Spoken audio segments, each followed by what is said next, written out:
Okay, test the audio really quick. Talk. Hello, hello, hello. Hello, hello. Okay, we're gonna have to hold them kind of close. Okay. We have no problem there. I think I have to sneeze. Hold on. We also didn't include starting the podcast this year. Oh, we did do that. Oh. Okay. Yay. Okay, ready? All right. Is it recording? Yes. Okay. Well, everyone, welcome back to our favorite type of episodes where we get to hang out in our matching pajamas. Emily has no ability to keep Christmas presents from us for Christmas. I can't. I'm really bad at keeping secrets. So we walked in yesterday and she goes, "We have matching outfits." And I said, "Oh, I was like, you guys are here for the weekend, so here's your uniform. to be in my house." Here you go. But as you all know, the year is wrapping up, and so we thought it only appropriate to do a final episode for the year, covering the year, reviewing the year. This one's gonna be a fun one for us. I know. It's gonna be going down memory lane. Also, I know you guys can hear my cat meowing. I know it. Ignore the small farm that we've got I've in said this a million times. I live in a zoo. And luckily one of them is being very good right now. Yeah, we'll see how long that Yeah, if you're lasts. listening to this audio only on Spotify or Apple Podcasts or wherever you're listening, go to YouTube and watch the video, if only because my puppy is sleeping in between us during this Yeah. episode. It's honestly a really great angle too. Oh my gosh. He's so cute. What a baby. Ugh. Well, without further ado, we're going to go quarter by quarter with Mhm. peaks and pits, We which had to separate it into quarters. we couldn't do monthly. We It's too couldn't much. organize our thoughts enough. But honestly, this is going to be an interesting episode. Do we want to skip the horror story since our pits are kind of part of our horror story of the year? There's going to be so much horror in this film. It's going to be great. Good. Okay, so let's go back to Q1. Literally beginning of January. Yeah. This happened. Yeah. So 1st of January, let's start with peaks first, and then we'll get into pits because the pits is the drama. Okay. All right. So peaks for me in Q1 of this year was, of course, launching the lily pad. Mm-hmm. That was amazing. It was my first purchased property. We finally got out of arbitrage and finally into purchase property in Michigan. We spent September, October, November, December completely renovating it, and in February, I guess, is when we finally launched it. So I love that you call it the lily pad now because it like didn't have a name until like these past couple months. And so now when you say the lily pad, it kind of takes me a second because all I can think of is the lake house because that's what we called it for so long. Yeah. But the lily pad just fits really well. Well, and it took me months. I could not figure out like a catchy name that wasn't like overused. Yeah, that's like gonna be my problem because it's so hard. Yeah, I know. It's Jeremy, like such a branding thing. Yeah, when I named Hale Haven, Jeremy was like, "Nice name," and I was like, "What do you mean?" And he was like, "I put Haven after all of my properties." I was like, "At least you're consistent." Honestly. Yes. Okay, so peaks in January, that really was, and we joined Superhouse Labs. Yeah, I think we literally like it might have been the 2nd of January, and Sarah goes, "Hey, we have an interview with this guy. I'm living in boxes in my apartment." And she's like, "You gotta look nice because it's like a big interview." And I was like, okay. And so I'm literally set my computer up on a box. I sit on the floor, I'm pretty sure, with like some random shirt, but I was wearing sweatpants. But that was like exactly the work from home outfit. Yeah, we started the year with that first meeting and deciding that to join Superhouse Labs. Yeah.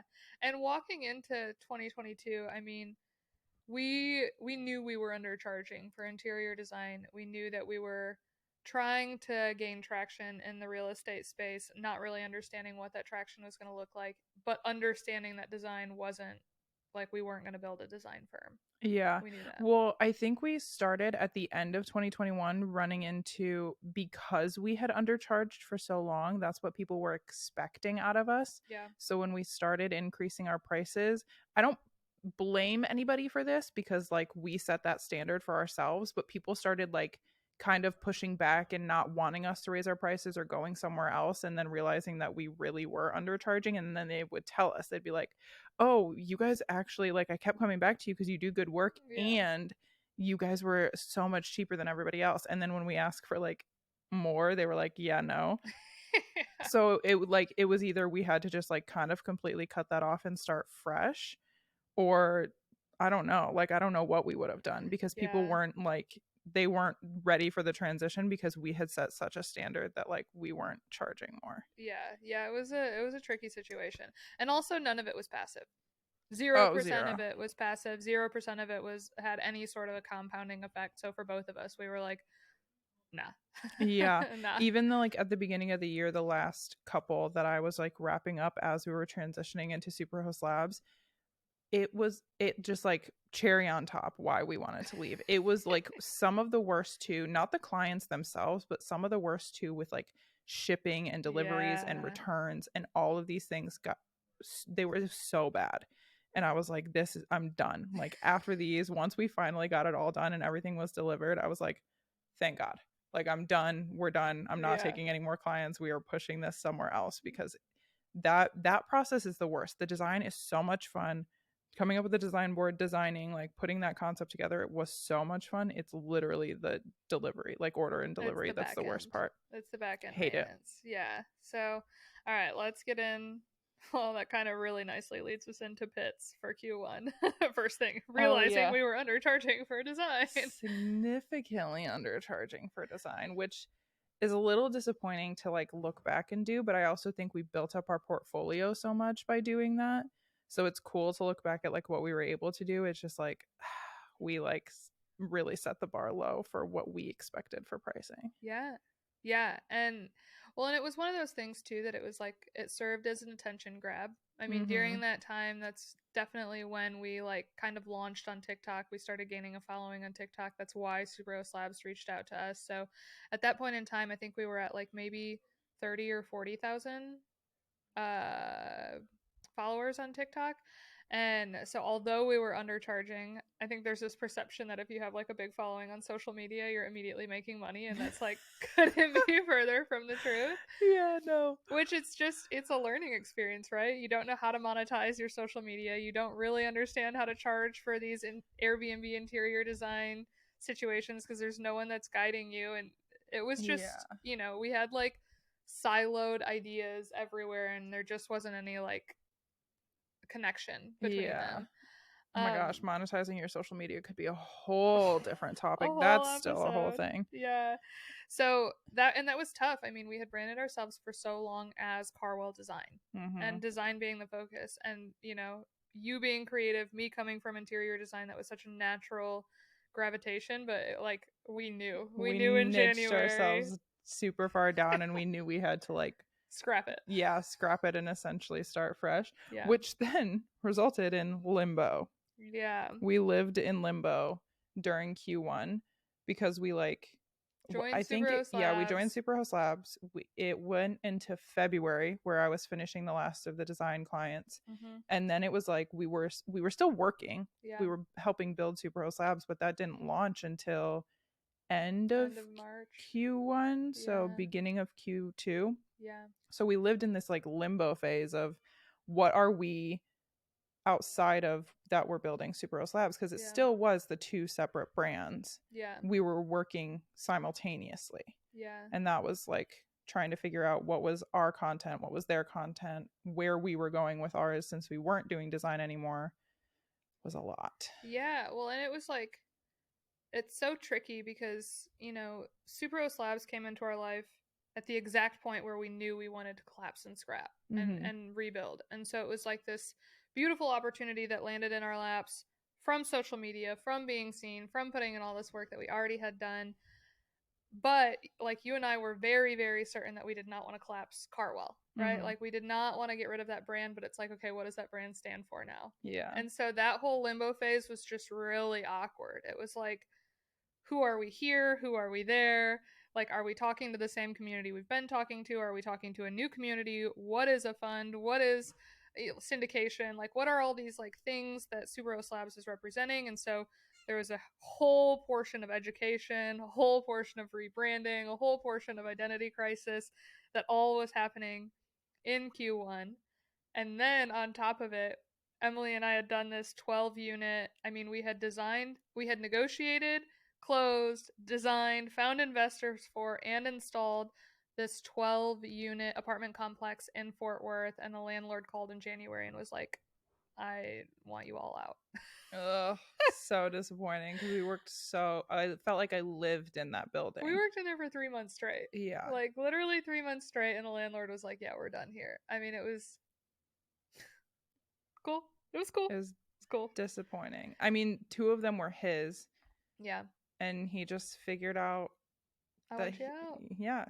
he was like, and then that's the thing with arbitrage. Your landlord is holding your business by the balls. Yeah, literally. And he can take it whatever he wants. And he figured out how much money he could make. Yeah. And the fatal mistake was that I had signed a 1-year lease. Like one of the other investors that we had brought in signed, like pushed for a year and a half and was non-negotiable about that year and a half.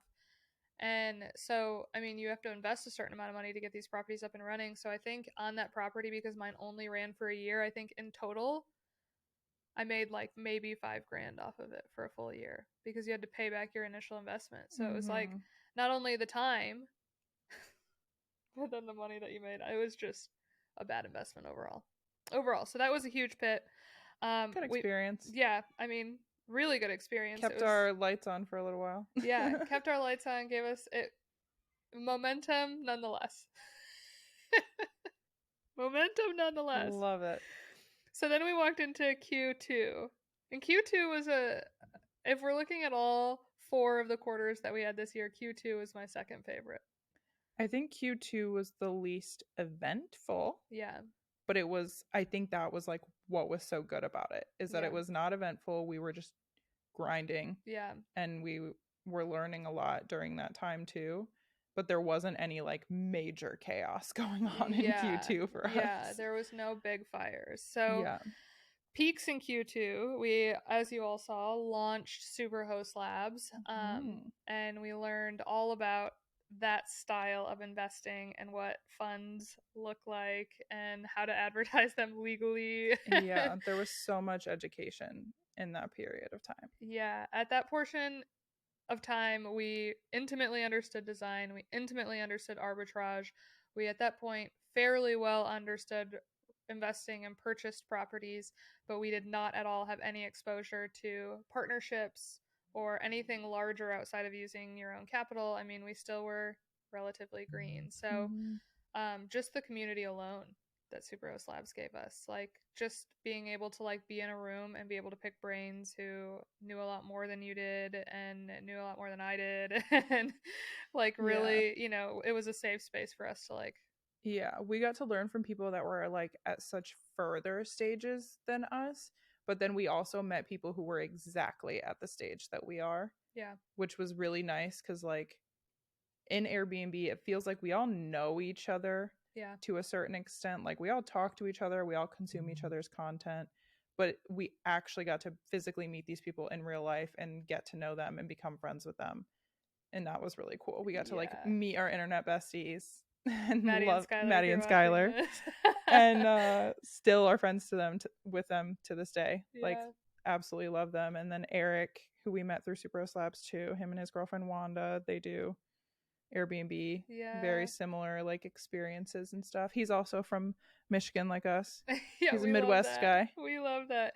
Yeah, so I think Q2 is big on networking. I mean, we started the podcast in Q2 as well, didn't we?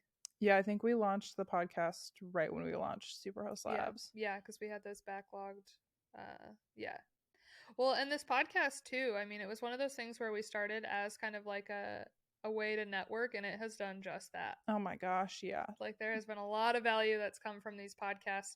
I mean, I hope all of our listeners have found a ton of value in here, but like from our perspective as well, there has been like very direct benefits from inviting these people on. Yeah, the intention behind like we bring on guests for you guys for sure, but a lot of it is like we're trying to learn from these people too, because everybody's approach is different, everybody's experience is different.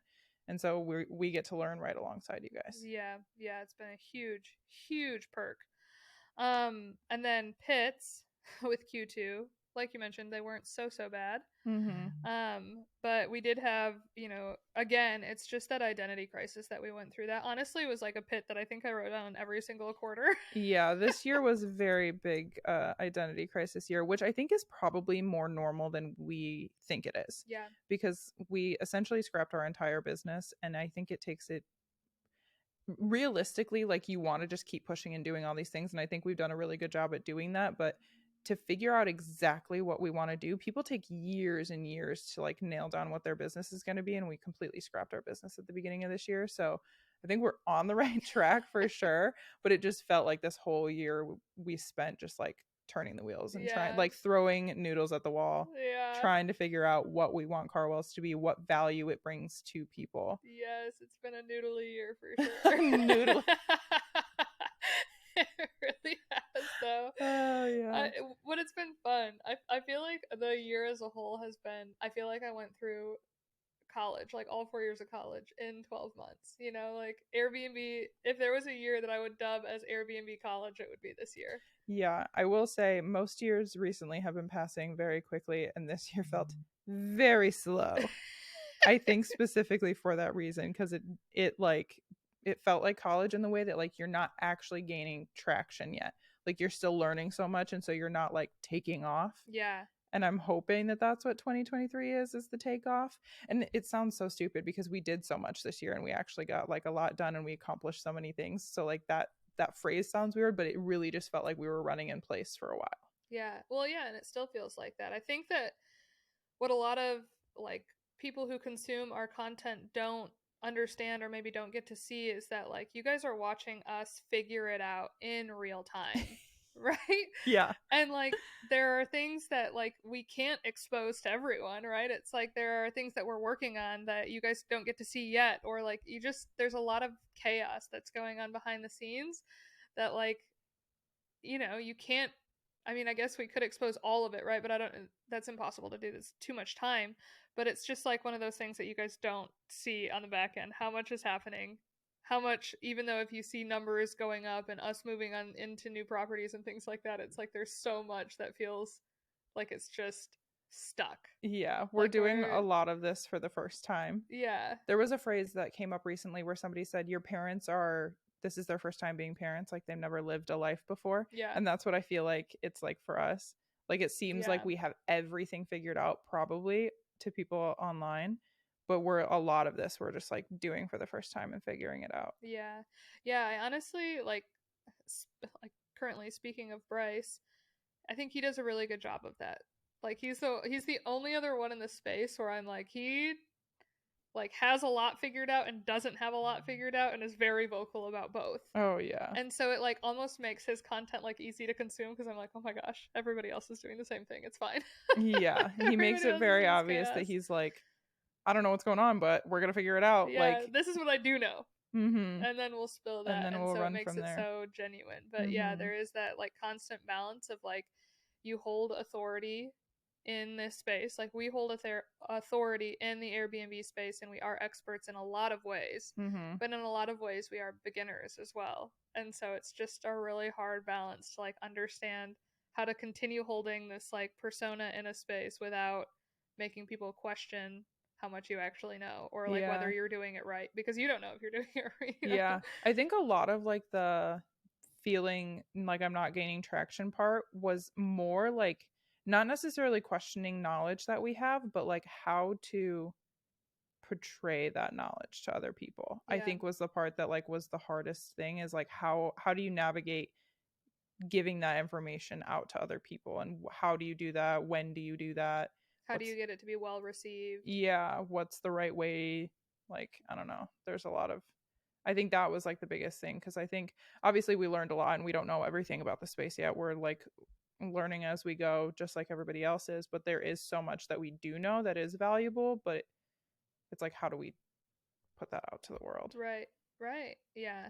And I feel like you and I both feel this obligation of like we so intimately know how difficult it is to understand the ins and outs of real estate. Like this is not readily available information, right? Like Hmm. we've like fought to be in the right room and like rub shoulders with the right people specifically to understand how we can make this like our wealth, our money, our capabilities grow. Mm-hmm. And so for us, we're like, okay, well, if we finally got X information, like, we want to present it, right? It's like this like desperation to like make it easier for the people behind us, but how do you do that without like sounding salesy, or it's just a thing that we fight all the time. We're asking the stupid questions so that, So that you don't guys can to. have the answers.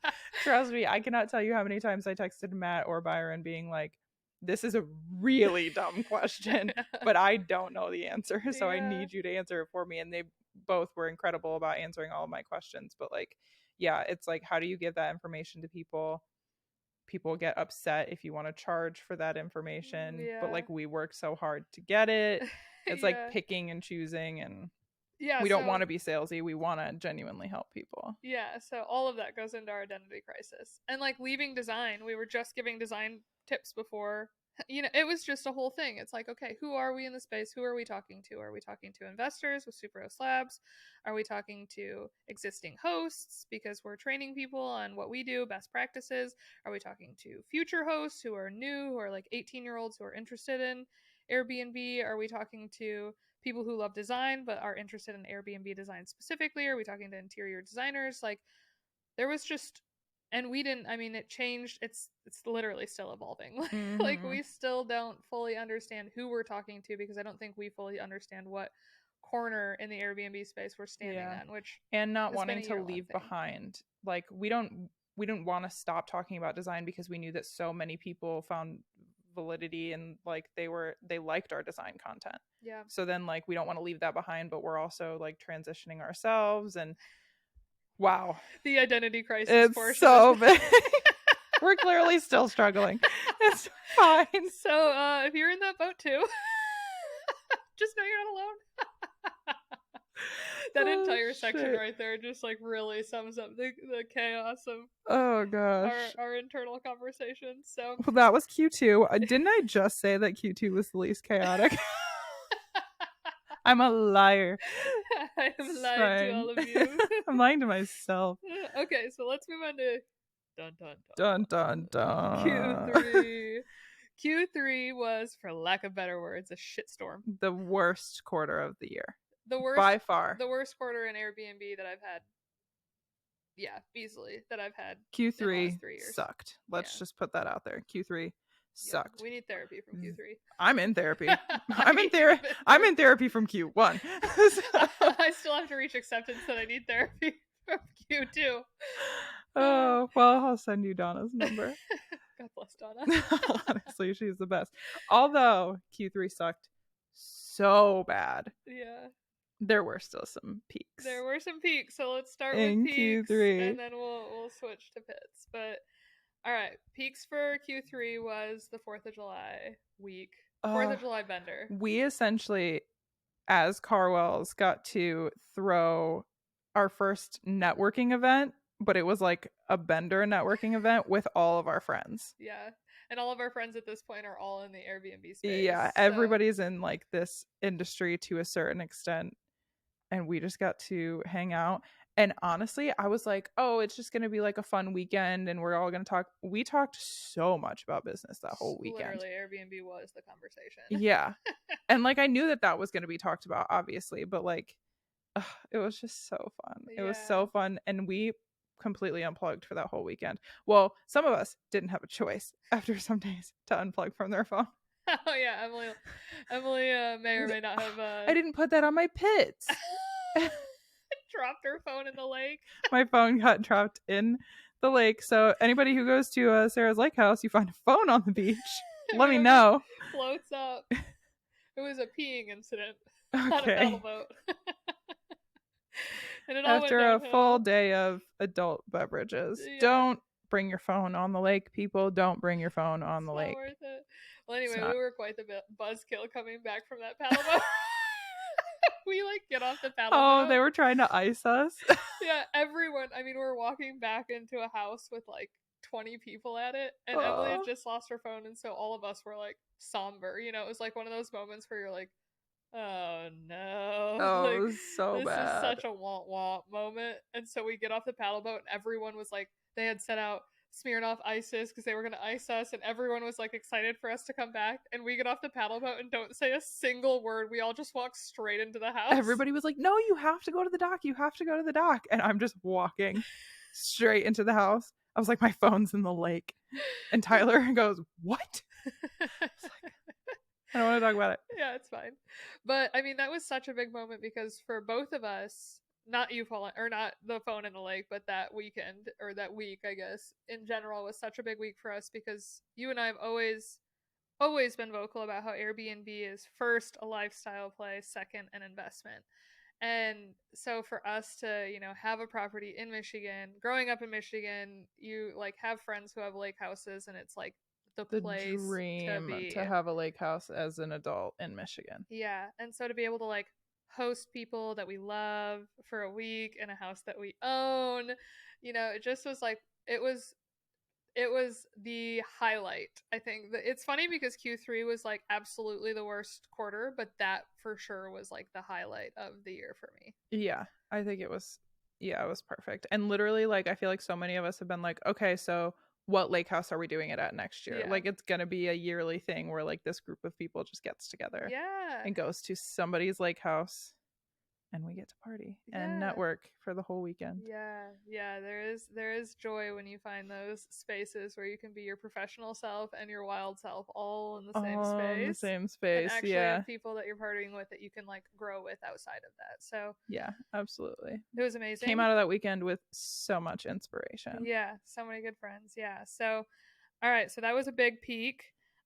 We started getting, well, we'll talk about the clarity, I guess. The peaks and pits kind of have to go together They in this go, one because it gets really bad and then really good. yeah. So, well, we can go to another big peak. Yes. We both bought properties Yeah. in Q3. What Q3 really did suck, but also have really great times. Q3 was the roller coaster of the year. Oh my gosh, so much happened. So yeah. So okay, so we'll address the elephant I think in the room for this quarter.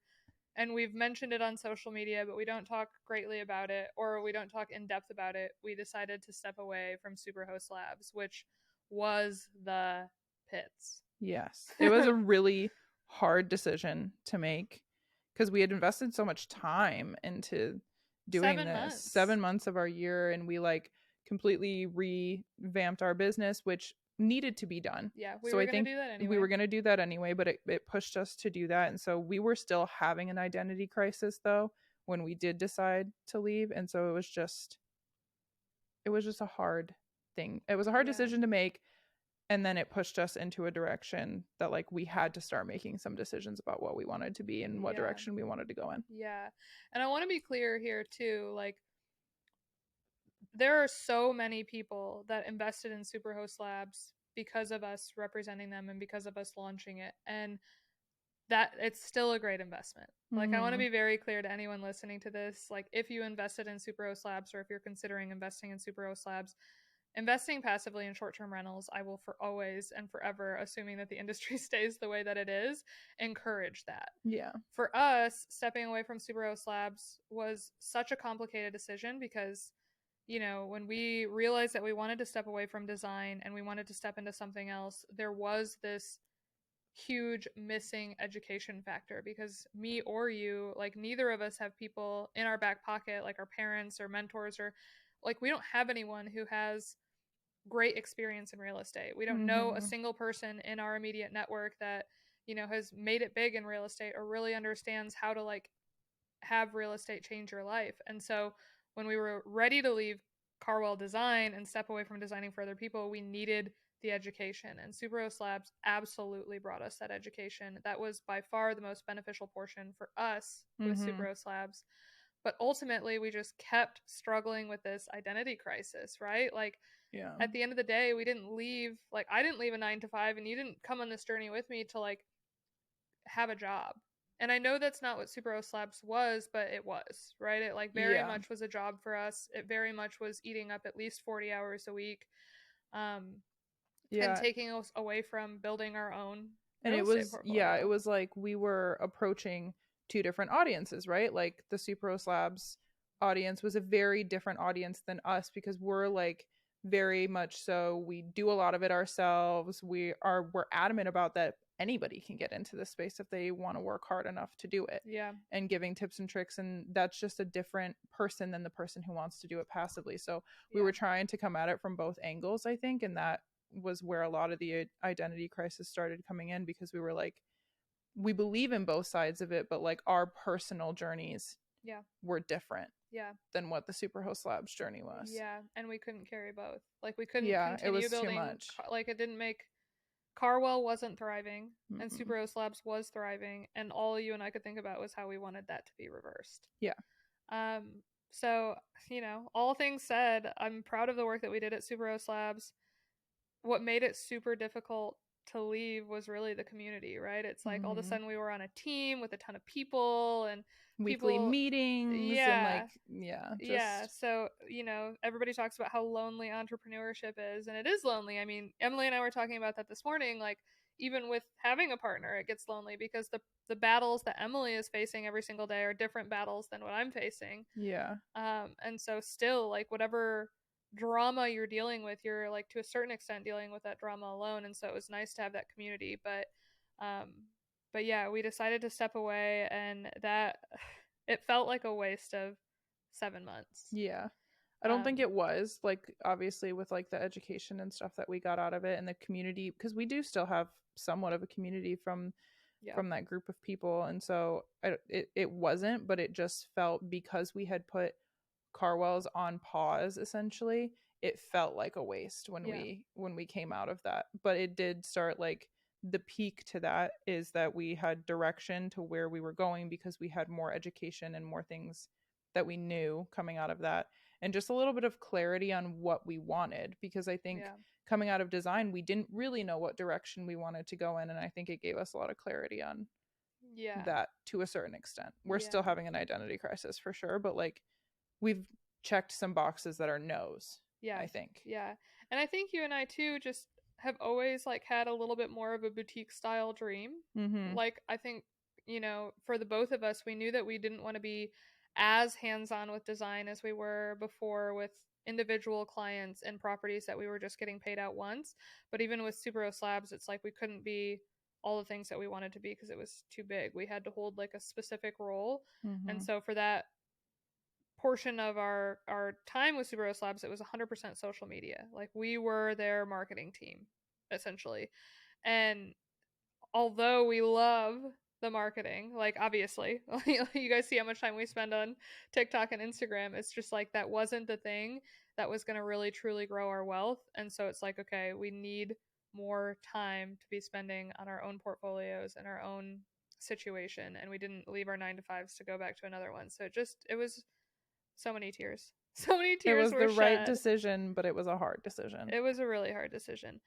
So that was a huge pit. And I think that all like our identity crisis really came to fruition, where we thought that it was like going to be this easy jump in January where we were like, wow, something came and like scooped us up immediately when we knew we were going to have to let go of this. And we were just so happy and so invested personally into it that, Yeah. like, it was like this sunshine and rainbows, which, Yeah. like you said, it's still a good thing. Yeah. Like, but it just, leaving something that we were so excited about was Yeah. a little Yeah, it felt upsetting. like a breakup. I mean, Oh yeah. there's so much about this entrepreneurship game that feels like dating and breakups. There's Mm-hmm. so much about We're it. just people who get really attached too. I think a lot of people could leave and just be fine and just Yeah. like continue going on. We Yeah. get extremely attached because we become so passionate about the things that we're Yeah. involved in, and we were huge advocates for every single thing, Yeah. and like really like changed the identity of like what we were going towards Yep. to be a part of that, which ended up not being what we should have done, because Yeah. we need to prioritize like our business and stuff like Yeah. that. But Yeah. And that's and a that was really, the decision we had to make. yeah. I remember like a repeating theme in Q3 was like you mentioning how I want to, like, I say yes to everything, right? Like when we were in the heart of Superos Labs, you were like, Sarah, you're saying yes to wanting to be involved in every single like corner of this business, but like you and I cannot handle all of these things. Mm-hmm. And then on top of that, we have Carwells. And, it was one of those moments where I was like, I just want to do all the things. I want to be Mm-hmm. involved in all the things. I want to be able to help all the people. I want to be like if you see value in me, I want to be able to give you that value that you see, instead of just being like, okay, I know I'm valuable. Where do I want to plug in? Yeah. And so it was like this like internal like people pleaser issue that that just exhausted us really for 7 months. Um but yeah, that was a big pit to step away from Super Slabs. And in that same, I think it was literally the same month. I think all of this happened in August. I think it happened like in a week. Yeah. The same week I found out that, so I started the year with 5 arbitrage properties. We had to collapse the one that I had in that 12 unit when he said get out. We decided to leave Super Slabs, and in that same week I found out that another 2 of my arbitrage properties were being collapsed that had been running for like 2 years. And the one it was that they just weren't letting you re-sign your lease. Yeah. So you go down there and you like figure out, you're like, okay, we just have to be out by this day, whatever. And I remember you specifically asking, Yeah. like, is my other one okay? Or is it going to get shut down? It's fine. Just tell me now. I'm here I'm now. here I now. live Like, in Michigan. I don't want to have to come back down. yeah, let me know. And they said it was fine. Yep. And you get back up to Michigan and then get a call from the cleaners. Hey, there's a note on the door. You're getting It's like evicted from this one. It wasn't even evicted, right? Was it? No. No. No, it was just they were like, we're not allowing you to renew your lease. And Okay, they bye. weren't. Bye, Zero. The dog's leaving the picture. It wasn't like we weren't getting evicted, but they wouldn't give us a clear answer as to And why. that one was like month to month, though, wasn't it? Yeah. That's why it was like not an eviction. It was like, Yeah. you're just done. Yeah. Yeah. So, to touch on that, well, actually, we'll go back to it, but we got to like talk to the last time we were down there, we got to talk to the office people, and they told us the whole story of like, yeah, of like Shut up. I how wanna that know. played out, Oh my because they gosh. wouldn't before. Well, actually, let's talk about it now. Guys, Yeah. I haven't heard this. Yeah. So basically, these 2 properties were in the apartment complex that me and my husband lived in full time. So we started Airbnb-ing them before we knew anything. I mean, this was back in 2019. We just started Airbnb-ing out the property when we would travel on the weekends. So we didn't know anything about like city ordinances. We didn't know anything about leases. We didn't know anything about subletting. Like we literally were just like so naive. We were like, throw it up And online. you're more of a ask for forgiveness, not permission kind of person. So period. It was it was a let's list it, and if they come at me, I'll figure it out kind of a situation. I remember. So we shortly found out after that it was illegal in that complex, and we had no idea, right? We were like, oh my gosh, I'm so sorry. And Oops. so we were like, well, we've been doing this for 6 months to a year at this point. Like, can we keep doing it? And they were like, well, with an apartment complex this big, the owner of the building is not like, just doesn't have any interest in like developing a new lease, so on and so forth. They were like, but if things are going well, like us as the management company, we have no problems with it. Like, just keep running a tight ship. But if we have problems, you're out. And so at that point, I was like, okay, well, these are already set up. I've already spent the money. Like, I'm going to run them for as long as I can. Well, then, of course, like we run them for another 2 years, make great money off of them, have a great relationship with the people in the office, like, and then all of a sudden they're kicking us out, and we're like, our business has been running, like, there's, what sparked this? Like, why are you not telling me why you're kicking me out? And she just was like very ambiguous about it. Well, then when we went back in, we found out that somebody else had come into the building and started Airbnb-ing illegally without asking permission, obviously without having a relationship with the front office, and came in intentionally doing that. Like, didn't ever live in the space, just immediately started Airbnb-ing it out.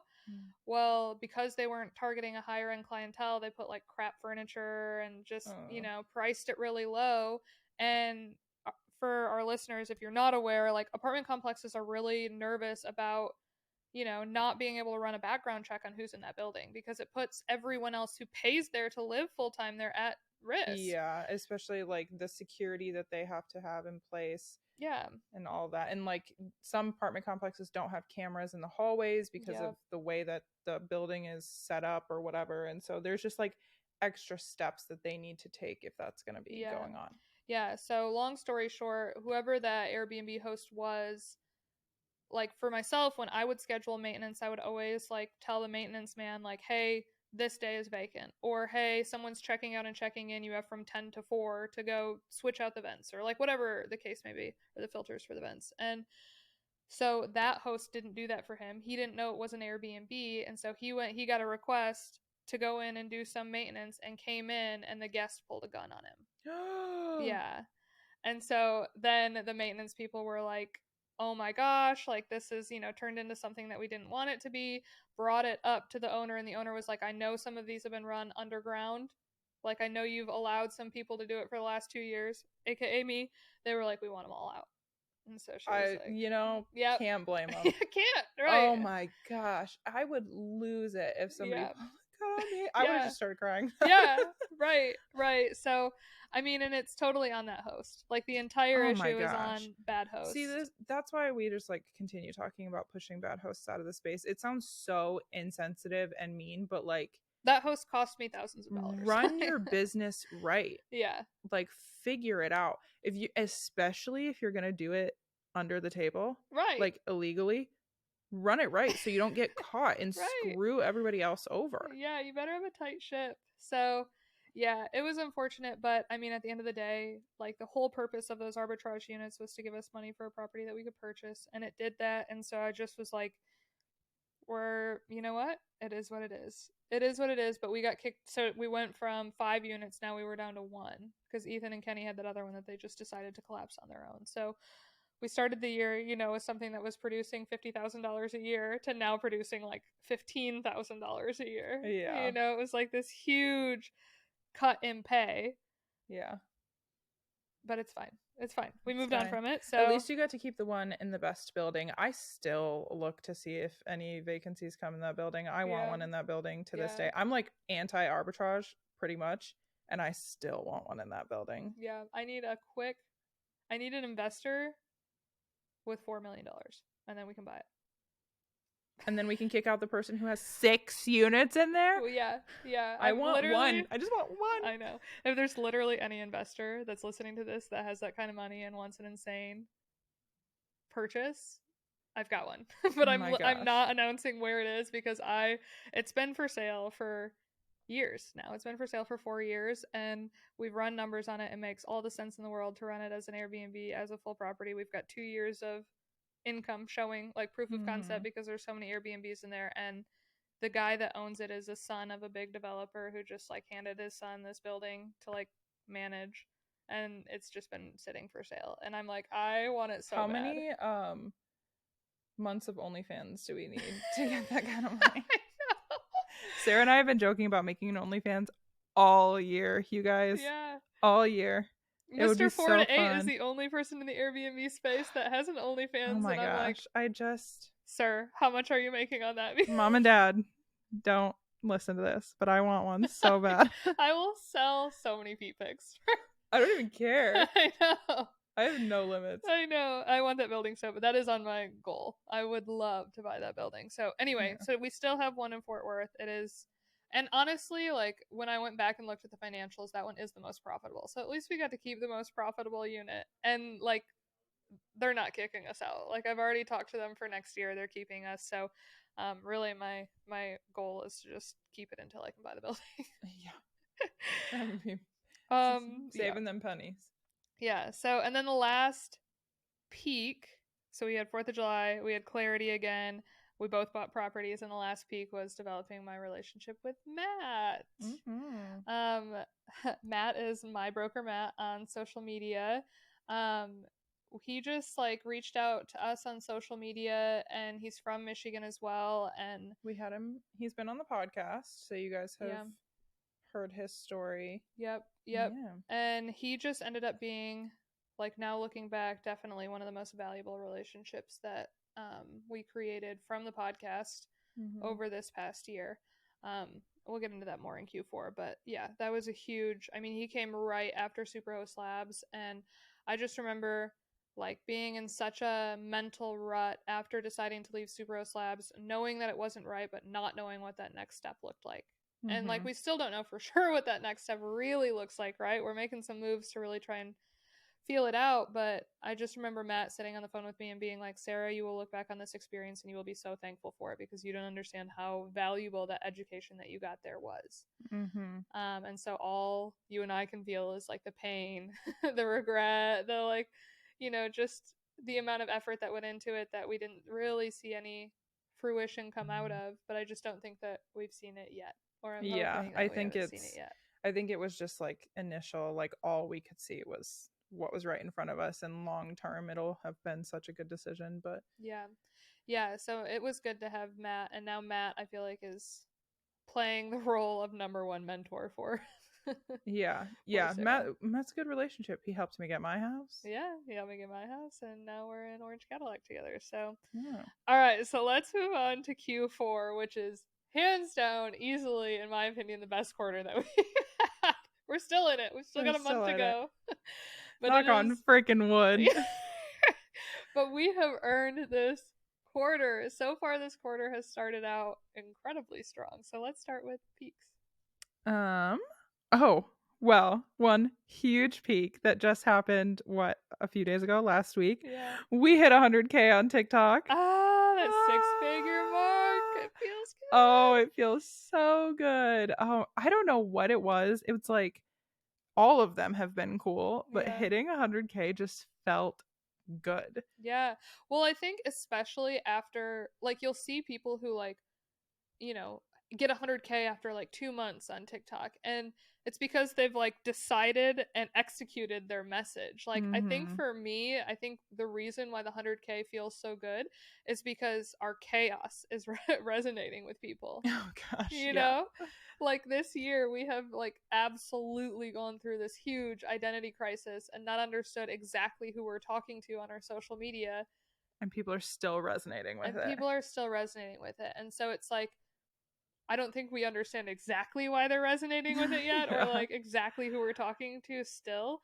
But there are 100,000 of you that are finding value in some nuggets that we're Yeah. leaving, and that feels good. It feels good that like we're genuinely just being ourselves, Yeah, and people like that. yeah, Because I feel like a lot of people play a character on social media, which is fine. yeah, That's like what ends up working for a lot of people. yeah, And we just like haven't done that. We've just yeah. tried to be the most ourselves the whole time, because I'm not a good actor. So It's not my forte. I'm not good at like being anybody else, and it just brought like people seem to like that, and people have like identified with that, which is really nice. Yeah, yeah. Hitting It 100K feels so was, good. guys. It honestly felt like y'all were giving us one giant hug after our traumatic year. It was so fun. I was like checking every second because we were getting so close. And then I like went on, I think in the morning, and I was like, I like Yeah, screenshotted it, sent it to everybody I knew that was like close. I was like, you guys, we did it. we Like, did it's such a it. cool feeling. And there Yeah. are like people who have millions and millions of followers, but it just feels so cool to have. Yeah, to have two small town girls having so many. Yeah, it really feels incredible. So big thank you to you guys if you follow us on TikTok or if Yes. that's Thank where you you. discovered us. I cannot even begin to express the amount of times that like the support that we get on TikTok, that dopamine that we get on TikTok has like carried us through some really heavy crap this year. Yeah, absolutely. So so It's so fun. that was a huge peak that we celebrated this week. Pat on the back to us for that. Other peaks that we are or have already experienced in Q4 is I launched the second lake house here in Michigan. We have our first guest checking in 50 minutes. Oh. The Big irony. stuff. I know. I'm so excited. I mean, that lake house was a ton of fun to redo. That lake house I purchased 50-50 with my brother and sister-in-law. So it is our first partnership project, but um, It's a yeah, family affair. it is a family affair. Yeah, that property is going to be a lot of fun to run. And then another big peak in Q4 is Orange Cadillac. I'm gonna talk about that one for a minute because it's just so exciting. So I mean, after we decided to leave Subaru Slabs, both Emily and I like needed to take a beat. We were like, "That, who are we? What are we doing? Why are Mm-hmm. we here? And if we are here, like, who are we talking to here?" You know, it was exhausting. It really was emotionally exhausting. It felt like a really big breakup. Um, so Emily basically was like, I need a minute. Like, let me just simmer down. And I was like, I need to go run through a brick wall. I need to go like channel this like momentum that I feel that I just like want to end the year on a strong note. I have to go throw it somewhere. So partnering with Matt, we found this insane orange property that I'm sure a ton of you have seen on social media. Um, and it was the first property where I am not investing $1 of my own money in, which Exciting. seems insane. Yeah, That feels illegal. it does actually. Every time I hear about it, I'm like, I want to do that. Right. Right. Yes. Yes. Everyone should want to do that. Yeah. And the investors that we got in it, I guess there was a big anxiety that we had, you know, um diluted our opportunity for partnerships from social media with Super O Slabs, because so many of you invested in Super O Slabs, which again is amazing, but when you're doing it on your own, all of a sudden you're like, okay, well, did I already take My like, little black book got a little smaller. yeah, like, did I give all my contacts away? And for something that, ended up not being where we wanted to spend our time. And so I just didn't know. I didn't know if like it was going to work out. I wanted Orange Cadillac so bad. I wanted investors so bad. I wanted to step into a different type of real estate so bad. I wanted to be spending time doing something that created income more than once. Mm-hmm. Repeat income. And so we found investors, we found the property, we raised the capital, we did the whole thing. And so, phone calls. And so Always. it's the first property that I am doing with all investor money. And that's just really exciting. It's exciting because of the property itself, but it's also exciting because of the deal itself. It's just, I feel like it's like just a glimpse into the education that we got at Super O Slabs and how we can play it out in our own lives. Yeah. It's also very exciting because anybody who knows Sarah knows that she's not very good at staying on budget. But because she's using investor money, Yeah. she has to. I feel like you're learning a whole new set of skills Yeah. in this experience too. Yeah. I feel like I'm going to come back from this experience and you're going to be like, you just went to like organizational boot camp and you've needed that for 3 years. Oh my gosh. I've been trying. I know. It's interesting too because like like Emily and I were talking about this earlier. I am so fast-paced, I'm chaotic, I'm unorganized, but I'm a visionary, right? I like can see the big picture, but I get so stressed out about the little details. I get stressed out about the nitty-gritty of whatever. Doesn't matter what it is. That stuff stresses me out. And so because we're best friends and because I know she'll allow me to be this way, Which is my worst habit. I just like stay crazy unorganized. It's like really inappropriate. So today I was like, oh my gosh, Emily, I'm the toxic one in the relationship. And it's taken me to get into like this new partnership to be like, oh, yeah, this is an acceptable way to yeah. handle business. Since Sarah's gotten in these new partnerships, she'll like organize something and she'll send me a folder and she'll be like, look at this folder that I organized for our stuff, we should start doing it like this. And I'll just go and like copy a folder that I have and send it to her that I've been doing since we started our business. And I'm like, we already do it this way, Sarah. She's like, oh. And it's just, I mean, I like being organized, so I'm totally fine doing that, but I would say that that is like probably our worst habit, is that like I just let Sarah run crazy and I just like organize it without necessarily asking her to organize, and then she runs crazy and knows that I'm just going to organize it. So like it works, but it's probably unhealthy. Yeah. Well, and it's just one of those things that I think that you and I have always had a friendship, and then to walk into having a business relationship, it's like it's a whole different personality. Right? It's a whole different personality. And so I think that has been an underlying struggle that we have that we don't even like really give any credit to. Where we're like, well, of course we work well together. Well, sure, because we both let ourselves sit in our like crazy habits. Yeah. like, yeah, I just sit and I'll just do it. I'm like, I'm not gonna ask, I'm just gonna do it. Yeah. And I'll just do all the things and keep it organized, and then don't even tell you if I need the extra organization. So, yeah. Bad habits. Yeah, total bad habits. So it's been really nice having Matt, because it's like, okay, no, this has to be done a certain way. This is like what I would expect out of like a reverse scenario. And so it's been good. I'm hoping that it will come full circle. But the organizational thing has alleviated a lot of stress on myself. It's just so time consuming. Uh, you It's know. oh, I do. You know. Oh, I have one last peek. Yes. We're currently in it. Yes. I moved into my house. Yes. It'll be like a, what did we call it? It's kind of house hacking, I guess. Yeah, it is. Although I think the definition of house hacking is living in it and renting out part of it. Yeah. But like we're living in it probably for the next year just because like funding wise to get all the things done that we want to get done, it's going to take us that long. Hopefully only a year. Yeah. I think it would have been considered house hacking had you used a Fannie Mae or Freddie Mac loan. Fannie Mae bought mine. Oh, well then yeah, it definitely is house hacking because then Yeah. you I literally like have to live here for a year. before we paid the first one. Well, I mean, Oh, you did a conventional loan. yeah, we did the conventional loan and I told them exactly what our plan was. And I Yeah. said at the time we were planning to live here 6 months and they said, totally fine, no Yeah. problems at all. And so when I got the letter that Fannie Mae bought it, it said like nothing about your loan has changed. We just bought it because I didn't like say Yeah. like they just sent me a letter saying it was bought. So like I don't know. We're planning on living in it for a year anyway. So I guess if that is a thing, it's not going to matter. But they knew exactly what the plan was. That's my Yeah. like least favorite comment. Yeah. You're committing mortgage fraud. No, I'm not.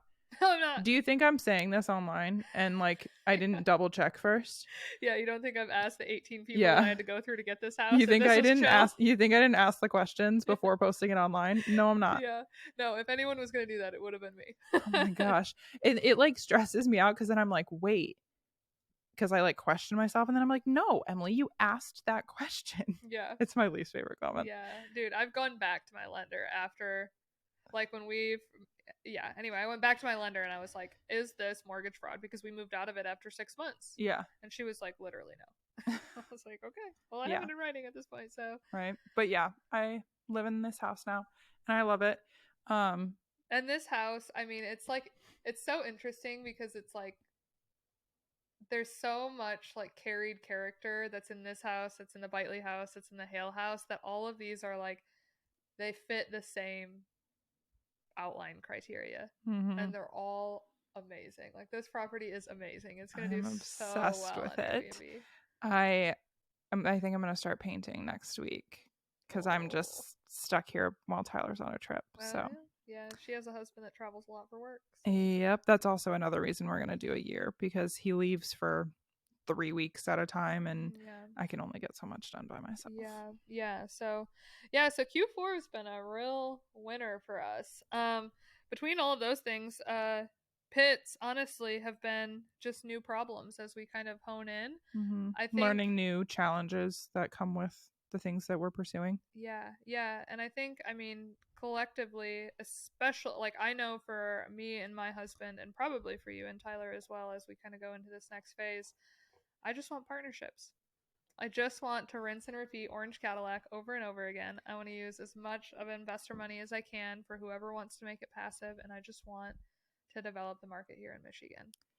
I want to develop the market here in Michigan. For me, I think partnerships, the way it would look like for me is I'm like willing to just do the work. I'm not, you know this, everybody knows this at this point. I'm not good on the phone. I'm not good at selling myself, even though I'm like confident in my abilities. I'm not good at like portraying that I'm confident in my abilities. Yeah. So I don't think I could ever be the person who's like having the conversations and like bringing in the investor capital. But I can do all the other stuff. Everything That's else. the thing. But I mean, for me, my goal is like get 3 properties and then figure it out after that. Yeah. I want a boutique motel. Yes. I want 5 units. That's it. 5 that are little like couples retreats. Yeah. That's literally on my pits list is getting financing for a multifamily deal. So like, you know, we get Orange Cadillac up and running, and Matt's like, okay, let's start looking at multifamily. And we found that perfect motel. There is 2 motels for sale that are side by side. It would have 400 foot of lakefront shoreline. They are nearly turnkey. There's a little bit of work that needs to be done in the house that's also on the property. So you get a 3-bed, 2-bath house inclusive on the property with these multifamilies. And we have just gone from lender to lender to lender to lender to lender to lender to private money lender. Just trying to figure out the financing for this deal. And because our portfolio is like exclusively single family homes, ain't happening. Just gotta Help. find one. You I gotta find know. one who's willing to take a chance, I and that's like know. the hardest thing, I know, and I want it especially so walking bad. into the dun dun dun Recession. recession. Yeah, I know. Yeah, that's hard. I was thinking about this yesterday when we were like online looking at houses because I just like I didn't like narrow it down to just like multifamily or single family homes. Hmm. So much land is for sale, Yeah. and instead of like, because I don't think I would be able to find like the thing that's in my head for the 5 units, right? Yeah. Why don't I just buy land and build Yeah.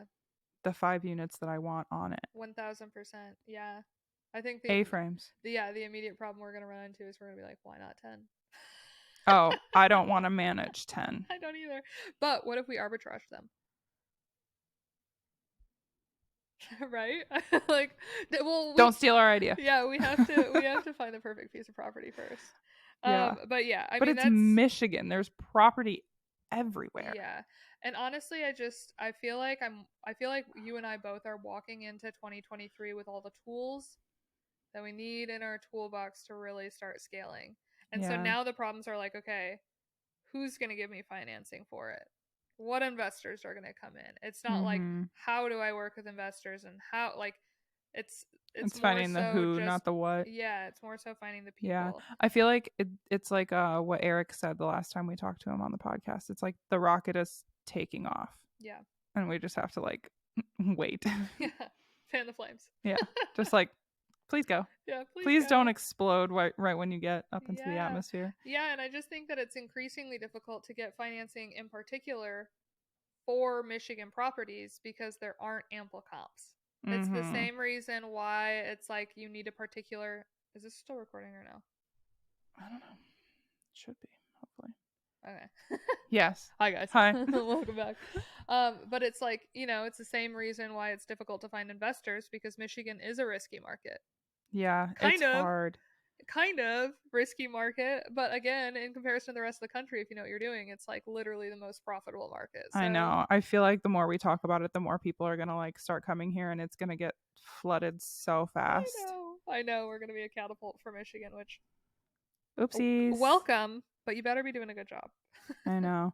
I genuinely think Allison Cooch's next property is gonna be in Michigan. Allison Cooch, if you're watching this, We love you. Love you. Oh my gosh, I'm completely obsessed. I watch all of her stuff, and her Scottsdale properties are just beautiful. And when she said cabin vibe for her next one, right now they're in Ohio because that's where her husband, he's on like practice squad for the Browns. Should And be on the regular squad. Oh my gosh, NFL. yeah, NFL or Browns specifically. I hate you guys. How dare you I put was them like through this? really actually invested in that. I got so upset when he got moved back to when he got released. Yeah. And then when he went to practice squad, I was like, good for him. Yeah. For like that had to be Powering like a through it. pride hit a Yeah. little bit to go back to practice squad, but good for him. Oh my gosh. But and for her being so transparent about it online. yeah, and people are so mean to her about that. Well, and it's hard to be vulnerable in your setbacks. Yeah. Everybody's going through them, but and nobody it's wants like to glorify I think it. it's just like a crazier lifestyle than like people think it is, and they don't give credit to like the fact that her life is uprooted every time his life is too. Yeah. But anyway, but she's from Michigan, and her parents still live up here, and so Yeah. I really think her next one's gonna be up here, and I want to see it so bad. I want to be friends with her. I want to be there while she's doing it. Right. Allison Cooch, hit us up. Allison, you need boots on the ground? Got it. We're done. We are it. Yeah, I really want Zoe Berghoff to invest in Michigan too. Oh my gosh, yeah. I don't know. I don't think she's a come back to Michigan kind of girl. I know. She loves Colorado too much and Arizona. I know. But I want her to come back so bad too. I do too.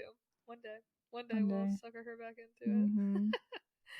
But honestly, I think that was our year. Our peaks and pits of our year. I'm sure there's things that we missed. It was a insane year. Like I said, I feel like this was the longest year ever. Yeah. Do we want to call out specific people that we appreciate this year? Oh my gosh, yeah. Because honestly, I feel like another thing that people don't see is the amount of support that surrounds us. Oh my gosh. Because this year has been really chaotic. It's been really emotional. It's had a ton of ups and downs, as now you guys had a peek into. But just the people around us have been really a big reason why we, keep that fire alive. I mean, I think we're so certain in real estate. We're so certain that Airbnb is the industry that we want to be in for the foreseeable future. We're so certain about the Midwest. We're so certain about a lot of Yeah. things, but it's like our corner in this space. What does that look like? Who are we here? What do we represent? Those are all questions that like keep us up at night. And so I Mm-hmm. think that like the people who are around us are really, they don't get enough credit, man. No. What I will say, my parents, Yeah, mine too. for one, I called my mom. I talk to my mom literally every single day. But like it's like the cutest thing. My dad called me when I was in Memphis and he was like, "Hey, I think I want to like make a wedding venue Mm-hmm. and I really want your help designing it and then I think I want to turn our house into an Airbnb and your mom and I are going to move somewhere else." And like So cute. they're interested in this industry now too and just like really don't know a lot about it other than what I've told them, but like it's just so cute how supportive they are about Yeah. that. And like they know all of the things that I've been through this year and they're just there to listen. And I just bitch to my mom all the time. My word. That poor woman. Your mom and Donna. Oh, Donna. Donna is high on this list of people. Literally, like something crazy happened. I don't even remember what it was. Donna's the therapist, if Oh, any of yes. you. Donna is my therapist and I love her. But something crazy happened and I was like having a really hard time and I was like, oh shit. And then I looked at my calendar and I had therapy the next day and I was like, Uh, oh, I feel so much better already just knowing yeah. that I could go talk to Donna about it. Um, I would say our husbands. Oh my gosh, our husbands. Those poor guys. Oh my, yeah, my poor husband. Just because this year was like so chaotic and so many moving parts and like I essentially took away any income that I was bringing in for a while and he just Yeah. had to like pick up the slack Yeah. and he did a really good job at that. Yeah. Well, and our husbands, like on the pit day where we really realized that we were stepping away from Subaru Slabs, it was on your anniversary. It was. And it was on a day that Ethan planned, like Ethan, my husband, who never plans an entire day of fun activities because I'm typically the planner of the two of us, Mm-hmm. plans this whole day with like helicopter rides, like dinner reservation, a boat Oh. tour, like literally the most extravagant day ever. And you and I were like vacant. Yeah. Well, Tyler and I, it was our anniversary. We were touring houses on our anniversary and I'm just crying in the car. And he's like, what do you want me to do? I was like, and so he like Silence. goes to a restaurant, like gets me takeout food. We just eat in the car. He drives. He just lets me play my music. He lets me do all the things. I'm like, oh my gosh, thank you. And then we met up like a couple days later, and they like Tyler and I were gonna go do something. We like had plans, and he was like, no, let's go to Sarah's, and Yeah. like we're gonna spend the night with Sarah and Ethan and just hang out. Decompress for a moment off of that Oh, it was breakup. so nice. Having your husband support you through a business breakup. Thank God. The Angels. best. Yeah. Literal angels. Yeah. Big thank you to Maddie and Skylar and Eric too. Oh, Those three. Maddie and Skylar from Sunrise Homes and Eric from hello, Eric. You Hello Eric You. Just the good support. people. Yeah. The Yeah. support in any question that we had. Like there's just a lot. You really need people who are a safe space to ask stupid questions to. Mm-hmm. They were absolutely that for us, and I think we were that for them in a lot of ways. Yeah, I agree. Love them. 100%. Super thankful that Matt came into our lives. He's helped us in a lot of ways. Matt Mm-hmm. and Sam. Ugh, it always is like so good. Like Matt, I talk to Matt like 4 times a day at this point. Mm-hmm. And there's just something about when you meet another couple and both people in the couple are just like so good. Mm-hmm. You know? Like there's nothing more disappointing when you meet a couple and you're like, oh, their husband sucks. Or like, Yeah. oh, their wife is like meh. Mm-hmm. But Matt and Sam, those two, me and Ethan just think that they are the cat's meow. And that was a huge win. Um, yeah, and our friends. Our friends have been Our super friends are supportive good. this year. Our This is kind of a tangent, but our friend group has just gone through it this year. Oh my gosh. Yeah, it's been an interesting All the friend year. Yeah, we have a group of like 6 girls that we're super close with. We have like it's the group that we spend Friendsmas with and Mm-hmm. all that stuff. And we have one out of the 6 of us that has pretty severe cancer. She's had cancer 3 times this year, actually. Mm-hmm. So on top of all of the chaos, on We top got a of lot all of going that, we've on. been dealing with that. where it's just not deserved. So Yeah. There's so many great things too. One of yeah. our friends had a baby. Yeah. We have a little babe in our group. Yeah, first one. First one. Very exciting. Yeah. We're all somehow both of us ended up back in Michigan when we have a friend going through so much and a friend that just had a baby. Yeah. That's kind of a blessing in disguise. That was a big blessing in disguise. Yeah. I was supposed to be literally across the world. Yeah. Yeah. Oh my Yeah. gosh, yeah. I wasn't even supposed to be in this country Yeah. right now. Yeah, that makes a lot of sense. Well, and it's like, so our friend who has cancer, her name is Nicole. I've gone over to Nicole's house twice in the past few months. One right before we decided the split with Sucrose Labs, Mm-hmm. and one afterward. This was a couple of weeks ago. And the one before, I just remember like going over there and I just like wanted to be supportive of her. Mm-hmm. And because she had been like cooped up in her house for so long, she was like, literally tell me every single detail that's happening in your life. Mm-hmm. And so I just like spilled. And she just had the best advice, you know, towards Subaru Lab. She was like, Sarah, I just don't feel like it's aligned. She like confirmed every like anxiety that I was having and that I like felt the way that I needed to feel about it. And so it just was like, how do you have cancer and also are like deciding my life choices right now? Yeah, she's incredible. Super fun. So anyway, that kind of was a tangent off of Airbnb, but there's our year in a whole. I want to say thank you to all of you guys as Yes. well. I mean, our community here, although sometimes we have some unruly people in the comments, for the most part, 99% of the interaction that we have with you guys has been incredible. Incredibly positive, yes. Yeah, That's and so nice. yeah, and a lot of you have become good friends and fellow We investors. recognize your names and all Yeah. of that. It's so fun. It's so fun. So, as we walk into this new year, there's going to be a lot more content coming your way. There's going to be a lot more properties coming your way. We promise, no matter what, whenever we learn something new, you are the first person that we share it with. Yes.